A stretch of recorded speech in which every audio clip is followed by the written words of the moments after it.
नमस्कार शेतकरी बांधवांनो. तर बघा, पीएम किसान योजनेच्या 22व्या हप्त्याचे वितरण दिनांक 13 मार्च 2026 रोजी गुवाहाटी आसाम या ठिकाणावरून माननीय पंतप्रधान नरेंद्रजी मोदी यांच्या हस्ते वितरण करण्यात आलं.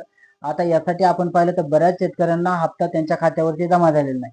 आता यासाठी कारण काही वेगळे असू शकतात. पहिलं तर एक, तुम्ही जर ई-केवायसी केलं नसेल, ई-केवायसी फिजिकली ई-केवायसी ज्यांचं पेंडिंग असेल अशा शेतकऱ्यांना हप्ते पडलेले नाहीत. त्यानंतर 2019 नंतर वारसाच्या नोंदी लावायच्या असतील तर त्याच्यासाठी देखील आवाहन केलेलं होतं. त्यासाठी देखील बरेच शेतकऱ्यांनी त्याची प्रोसेस केलेली नाही. त्यासाठी देखील बरेच शेतकऱ्यांना पैसे जमा झाले नाहीत. आणि त्यानंतर महत्त्वाचं कारण म्हणजे ज्या शेतकऱ्यांचं डीबीटी इनेबल नसेल, म्हणजे डायरेक्ट बेनिफिट ट्रान्सफर याच्या माध्यमातून जर तुमच्या बँकेला आधार सीडिंग नसेल, तर हे देखील अशा प्रकारचे शेतकरी देखील बरेच वंचित राहिलेले आहेत. त्याच्यामुळे शेतकऱ्यांनी डीबीटी इनेबल असणं हे देखील तेवढंच गरजेचं आहे. आता हप्ता नेमका कोणत्या तालुक्यामध्ये आला तर आम्हाला कमेंट करून नक्की सांगा आणि तुमच्या तालुक्याचं नाव कमेंट करा. धन्यवाद.